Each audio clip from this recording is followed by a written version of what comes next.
Hello students, welcome to bright academy channel. நான் உங்கள் பிரகாஷ். நம்ம இன்றைக்கி இருக்கிறது டே 14 டெய்லி சேலஞ்சில் இருக்கும். ஸோ அந்த பேட் சேலஞ்ச் டே 13 வரைக்கும் நீங்கள் எல்லாருமே கம்ப்ளீட் பண்ணியிருப்பீங்க அப்படிங்கிறத நான் நம்புகிறேன். ஸோ 13 நாட்களில் 3 பாடம், இது ஒரு சாதாரண விஷயம் இல்லை, மிகப்பெரிய அச்சீவ்மெண்ட். நீங்கள் எல்லாருமே அதை பண்ணியிருக்கீங்கன்னு நினைக்கிறப்ப நீங்கள் காலரை தூக்கி விட்டுட்டு சொல்லலாம், நான் கெமிஸ்ட்ரியில் 3 லெசன் கம்ப்ளீட் பண்ணிட்டேன் அப்படின்னு. ஸோ அந்த 6th லெசனில் மட்டும் கொஞ்சோண்டு இருக்குது, அது இருக்கட்டும், அதை நான் உங்களுக்கு டீச் பண்ணதுக்கப்புறம் நீங்கள் படித்தா போதும். மித்தபடி தியரி கொஷின்ஸாக இருக்கட்டும், 7th லெசனில் இன்க்ளூடிங் ப்ராப்ளம்ஸ் நீங்கள் படித்து முடிச்சிட்டிங்க அப்படிங்கிறப்ப இது ஒரு பெரிய விஷயம். ஸோ நீங்கள் என்ன பண்ணுங்கள், ஒரு தடவை ஜஸ்ட்டு ஒரு அப்ளாஸ், நீங்களே உங்களை என்ன பண்ணுங்கள், ஒரு தடவை பாராட்டிக்கோங்க. எப்போயுமே உங்கள் மேலே நம்பிக்கை வைங்க, உங்களால் என்ன பண்ண முடியும்.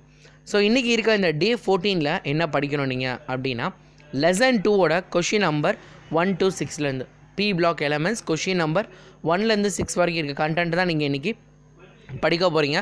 அதுக்குரிய டீட்டெயில்ஸ் பார்த்திங்க அப்படின்னா, அந்த 1 to 6 புக் பேக் கொஷின் எங்கேருந்து எங்கே வரைக்கும் படிக்கணும் அப்படிங்கிற டீட்டெயில் கீழே நான் உங்களுக்கு கொடுத்துருக்கேன். ஸோ அடுத்து என்னென்னு பார்த்திங்க அப்படின்னா, அந்த லெசன் நடத்தின வீடியோ, ஃபுல் லெசன் நடத்தின வீடியோ, கண்டென்ட் வீடியோ, அதோட லிங்க்கும் கீழே டிஸ்கிரிப்ஷனில் இருக்குது.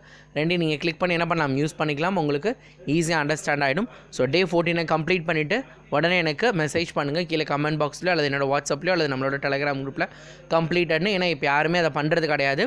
நிறைய பேர் பார்க்குறீங்க, பட் நிறைய பேர் எனக்கு அப்படியே ஜஸ்ட்டு பார்த்துட்டு போய்ட்டுறீங்க, படிக்க மாட்டேங்கிறீங்க. ஒரு சிலர் தான் ரிப்ளை பண்ணுறாங்க. ஸோ அதை கண்டினியூஸாக பண்ணுங்கள். நீங்கள் ஒருத்தர்கிட்ட ரிப்போர்ட் பண்ணணுன்ற எண்ணம் இருந்தால் மட்டும்தான் நீங்கள் என்ன பண்ண முடியும், அதை கம்ப்ளீட் பண்ண முடியும். ஸோ அதை கொஞ்சம் கவனமாக எடுத்து பண்ணுங்கள். Thank you students.